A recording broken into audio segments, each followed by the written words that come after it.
Welcome to the continuation of our dialogue on resisting and thriving with Dr. Kelle Brown and Mother Delk. We're now about to talk about one of the greatest challenges to the church in the present moment, and that is the relationship, how to be in a right relationship with trans and non-binary siblings. And I want to thank you, Dr. Brown, for your extravagant welcome to me and to the Braxton Institute and all the things that we represent in our reliance on God's unfailing love. Thank you. And maybe you will help pose the question to Mother Brown. We are here thinking about what it means to follow the Spirit. The Spirit, I believe, is always collecting us, always gathering us. And I would love to hear your words for us and to us. If you can tap into your wisdom, as you are apt to do, to help us to know how to gather siblings who are non-binary, who are trans, and what is the gift for the church in doing so. Well, thank you for this moment. This has been a wonderful moment for me to be here with a daughter, Kelly, with a sage as well, for a weekend. That has been a very meaningful weekend for me as well. And I want to begin by simply saying this: welcome home. Our mother, Yvonne Virginia Delk. This summer, I was asked by Bishop Yvette Flunder if I would be willing to serve as one of the mothers of the family of Affirming Ministries. I was honored to be mother. Mother takes on a very important role for me. I've had many roles in my lifetime. This mother is 84, and I have a home. And the home is not just where I'm living, which is in Norfolk, Virginia. The home is a place that I have been privileged to also ask to be mother over. And it's called Franklinton Center at Briggs. This was a place that used to be a plantation, where it became a very hostile environment to persons who had been brought there against their will and trying to find their way home. It was there, in that place, that a transformation occurred, where an end did come to the moment in which it would be named as a plantation holding folk in captivity. A new day came when that land was not only taken over by a new narrative, but the whole land had to be cleansed from all that had been so demonic to make it a life-giving space. And I've been privileged to be one of the mothers that have had to walk through the pain and the horror of it, as well as being a part of helping the transformation of it. And it's called Franklinton Center at Briggs, but I call it home. It is the place where I am able to say to all of you who are out there, trans, you have a home. Non-binary, you have a home. And you have a home where there is a mother who is willing to stand there for all the mothers who didn't understand, but I'm there. But all the time you faced rejection and felt hurt to your very body, mind, and soul.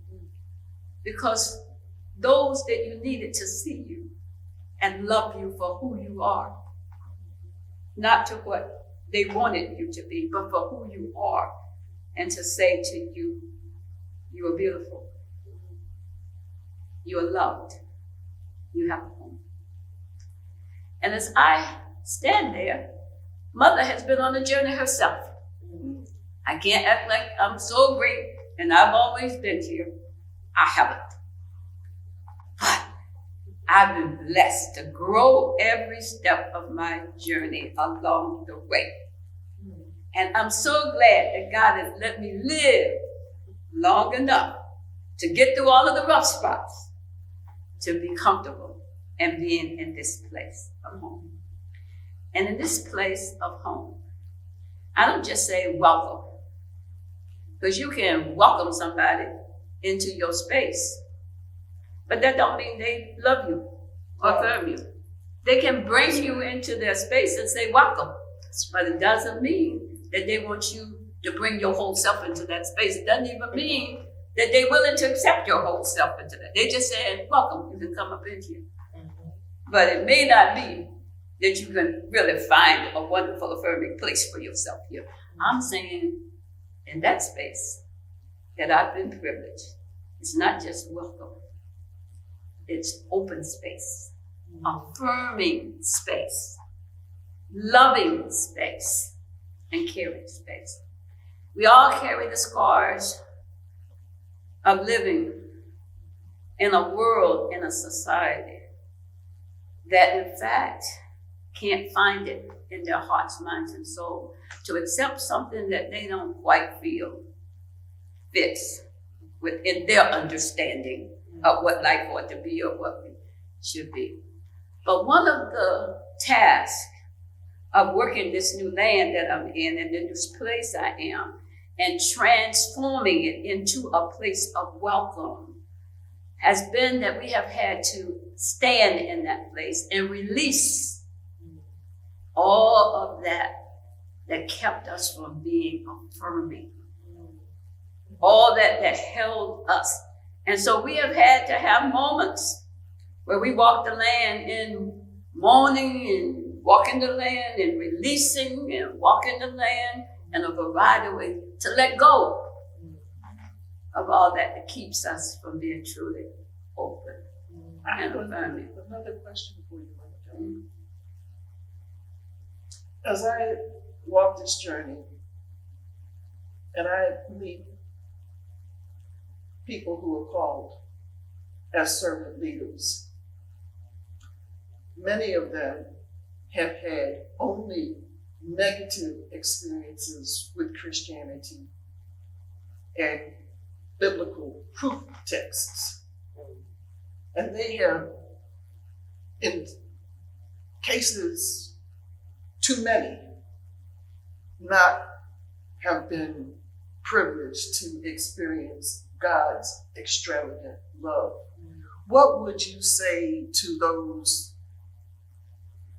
potential servant leaders? And what would you say to a Christian teacher like me who is trying to minister to people who have experienced a very special kind of church hurt that keeps them outside the doors of a Christian church? Well, the first thing is I got to ask you about you.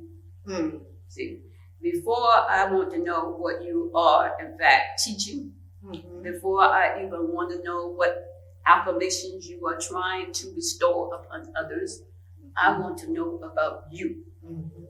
Because in fact, if you still embody, no matter what you're teaching, no matter what your words say, no matter what, all of that, but if you still embody that, which is alien to what you're trying to communicate to others, it means that it is sounding brass and tinkling cymbals, as the folk would say.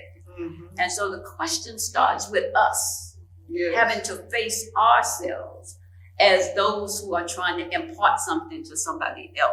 And that's why when I began my conversation on this journey, I said, I haven't always been here. I've had to be on a journey to make sure that I and myself have been healed of the wounds that can sometimes make me wound others in some special way. And so I want to begin by saying, I think it is inherent on all of us who are equipping ourselves to be servant leaders, to ask ourselves some very fundamental questions about who we are, to face ourselves, to look at ourselves and begin to be open ourselves to be really transformed to do the work that we need to do. It is a grounding, and especially since we've been conditioned to see the world ourselves. We've been conditioned to think a certain way ourselves. And so in that context, the question is, are you free? And have you been made whole to be able then, out of that well, to then offer life? But if you still trapped, and if you still not, and so for me, it does begin with my saying, it's me, oh Lord.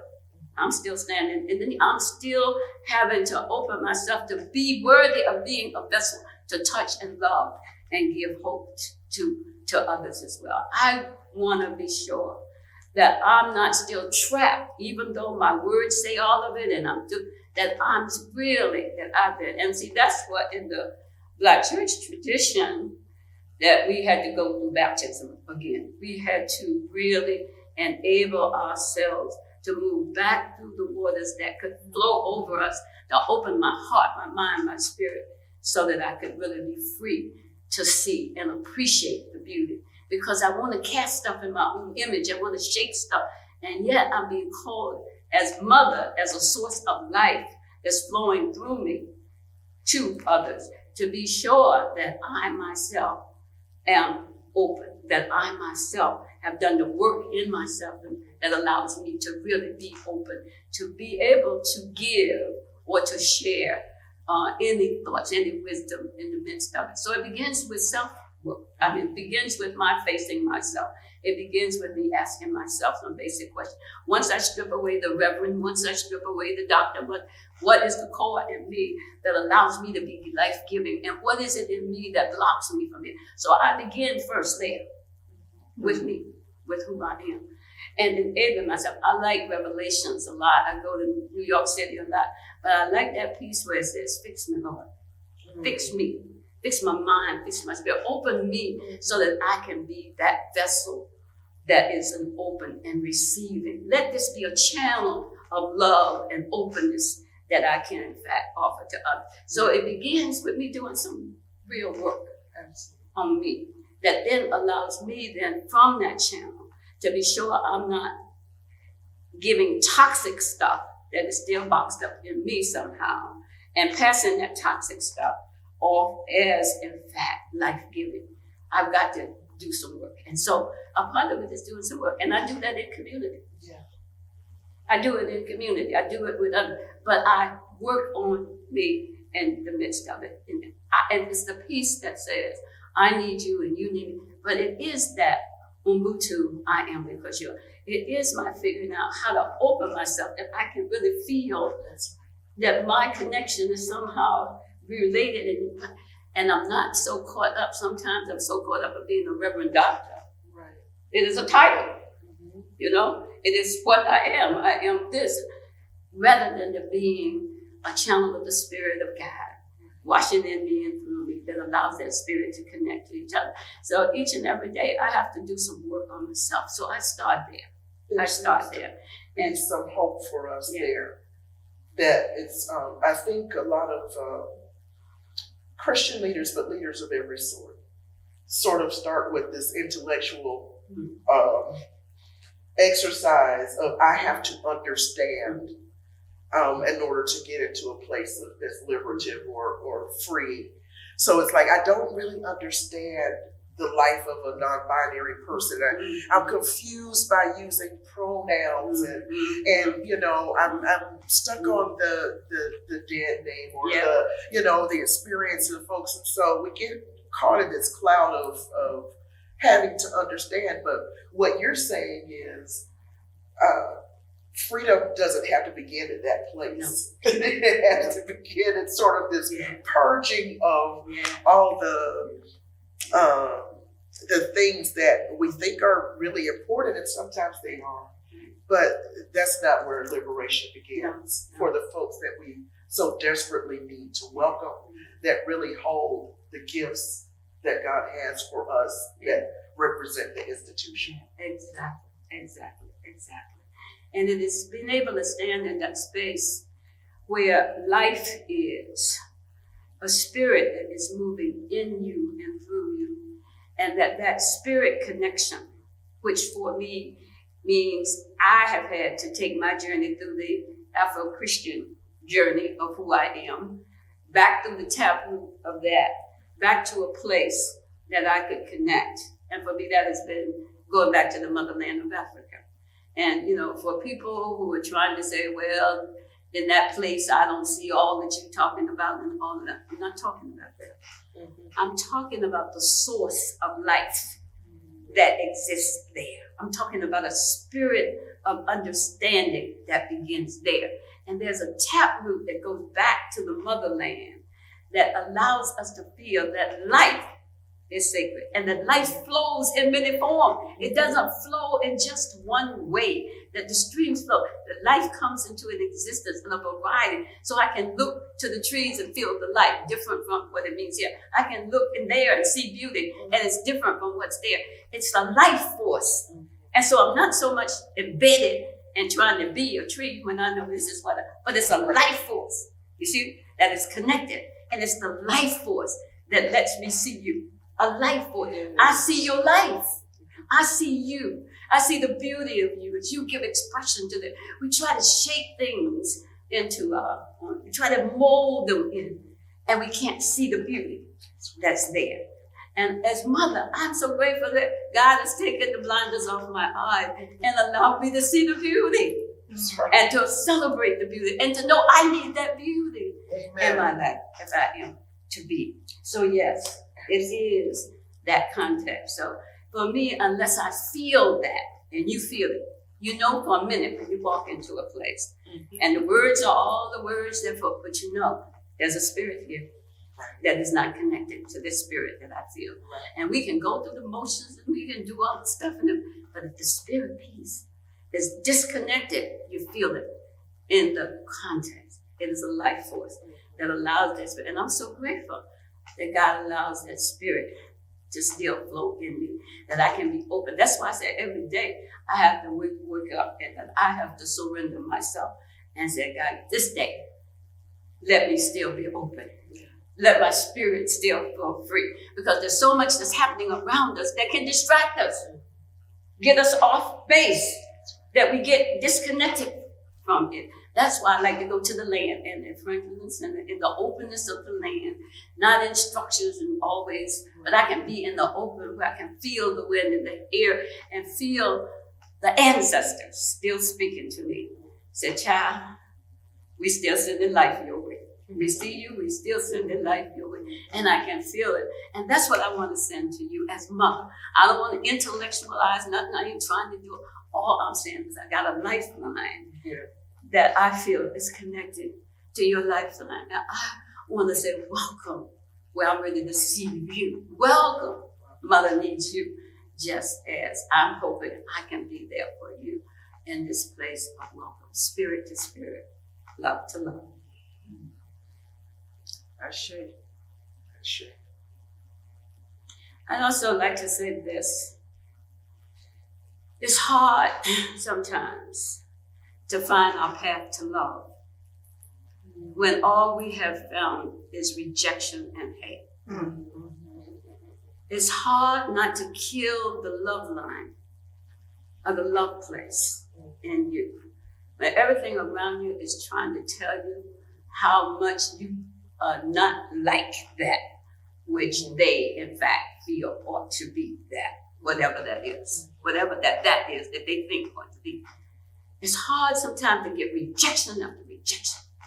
It's hard sometimes to get into a place when all the negative energy that has been poised towards you to make you feel that there's ever even a place where you can be loved and where you can be, in fact, received for all that you are. I want to say there are those places. We're on the journey, but there are those places now because there's a spirit. Here is a place. That's right. Your own body. Here's a place flowing in the midst of a spirit that is, in fact, consecrating this very space that has been here for an hour and a day into be welcoming, affirming, and loving space. But it takes somebody who wants and feels and knows that that's their calling, is to be an instrument of love and in the midst of all this that we are trying to do. That's right. Sage is here. Another one. Had to go through. Each of us got stories. Each of us know what the path is. But we haven't lost our ability to love. That's right. Hey, they didn't destroy it. With all of the negative, they didn't crush it out of us. To crush our spirits is what makes us feel, in fact, that there is nothing. But the spirit piece is still alive. It's still moving in the midst of the places. And those of us who know that, and those of us who feel that, and are privileged to be instruments of that, are standing strong in these days, creating welcome with meaning behind it, love behind it, love behind it. Come just as you are. Come in your beauty, come in your celebration. No apology, no. Come and be welcome.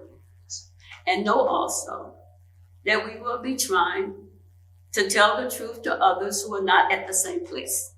Because we're still on the journey. We got other people who are still, but once we have named, everybody's got to decide, is this my place to be? Some people can't stand in that space. Some people can't find their meaning in that space. And so they will look for other spaces where they can. But those who are willing know the truth we're trying to. In this space will be life. In this place, there will be love.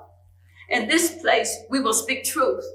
In this place, we will stand against persecution because a mother cares about her sons and her daughters.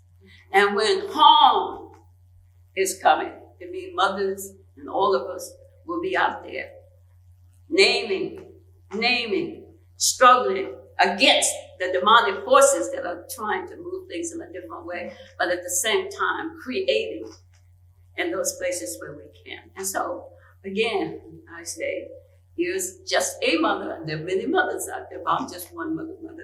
But I'm so grateful to be here with both a daughter and a sage to say we are about trying in this moment to create what it means to put meaning behind. You have a home of love, a home of affirmation, a home where you can be received.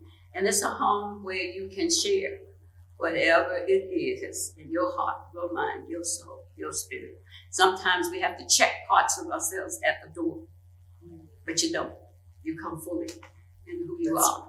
Pain, grief, struggle, and we name it all, and we find a way to walk. And we give thanks for Reverend Dr. Kelle Brown, the shepherd of this house, who makes this conversation possible in this form. And we hope we'll get the good word out to a lot of folks who need to hear it, including ourselves, because we can watch it over. Absolutely. Thank you, Dr. Brown. Thank you, Mother Delk. Thank you.